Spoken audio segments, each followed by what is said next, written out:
एकीकडे महागाईने सामान्य जनता होरपळत असताना दुसरीकडे राजकारण्यांच्या संपत्तीत मात्र रॉकेटच्या वेगाने वाढ होत असल्याचं धक्कादायक वास्तव समोर आलं आहे। भाजपचे आक्रमक नेते किरीट सोमय्या यांचे सुपुत्र नील सोमय्या यांच्या मालमत्तेचा आकडा पाहून सध्या सर्वांच्याच भुवया उंचावल्या आहेत।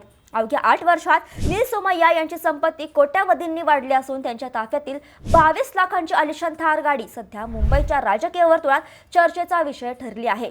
नील सोमय्या यांच्यासह भाजपच्या इतर बड्या उमेदवारांची कोट्यावधींची माया नेमकी किती वाढली आहे हे आता जाणून घेणार आहोत या बातमीच्या माध्यमातून। नमस्कार, मी मृदुला। मुंबई महानगरपालिका निवडणुकीचा बिगुल वाजताच उमेदवारांनी आपली प्रतिज्ञापत्रे सादर केली आहेत आणि यातूनच संपत्तीचे हे चक्रावून टाकणारे आकडे समोर आले आहेत। उत्तर पूर्व मुंबईतील प्रभाग क्रमांक 107 मधून निवडणूक लढवणारे नील सोमय्या यांची मालमत्ता 2017 मध्ये केवळ 1,99,00,000 रुपये इतकी होती। मात्र 2025 ते 26च्या या निवडणूक प्रतिज्ञापत्रात हीच मालमत्ता आता तब्बल 9,89,21,000 रुपयांवर पोहोचली आहे। म्हणजेच गेल्या 8 वर्षात त्यांच्या संपत्तीत तब्बल 5 पटीने वाढ झाली आहे। नील सोमय्यांकडे 5,72,00,000 रुपयांची जंगम मालमत्ता असून उर्वरित स्थावर मालमत्ता आहे।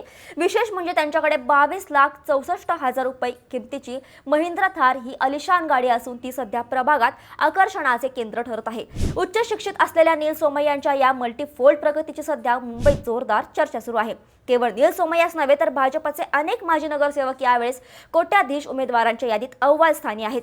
प्रभाग क्रमांक 105 मधील भाजपच्या उमेदवार अनिता वैती यांनी तर सर्वांनाच मागे टाकला आहे।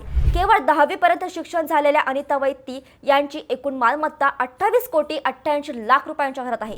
यामध्ये तब्बल 28,71,00,000 रुपयांची स्थावर मालमत्ता असल्याचं त्यांनी नमूद केलं आहे। त्यांच्या कुटुंबाचे वार्षिक उत्पन्न जरी 12 लाखांच्या आसपास असले तरी त्यांच्याकडे असलेली ही प्रचंड मालमत्ता पाहून राजकीय विश्लेषक सुद्धा थक्क झाले आहेत। भाजपने यावेळेस आपल्या जुन्या आणि श्रीमंत शिल्लेदारांना पुन्हा मैदानात उतरवून आर्थिक ताकद दाखवून देण्याचा प्रयत्न केल्याचं दिसून येत आहे।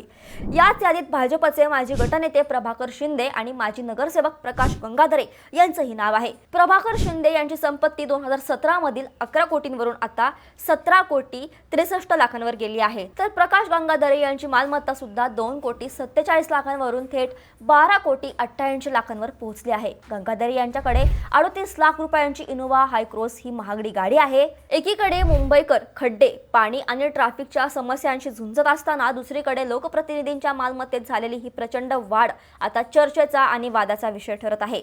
निवडणुकीच्या मैदानात या संपत्तीचे आकडे विरोधकांच्या हाती आयते कोलीत देणारे ठरतात का मुंबईकर या धनवान उमेदवारांना पुन्हा कौल देतात का हे पाहणं आता महत्त्वाचं ठरेल। अशाच रंजक माहितीसाठी थोडक्यातला फॉलो आणि सबस्क्राईब करायला विसरू नका।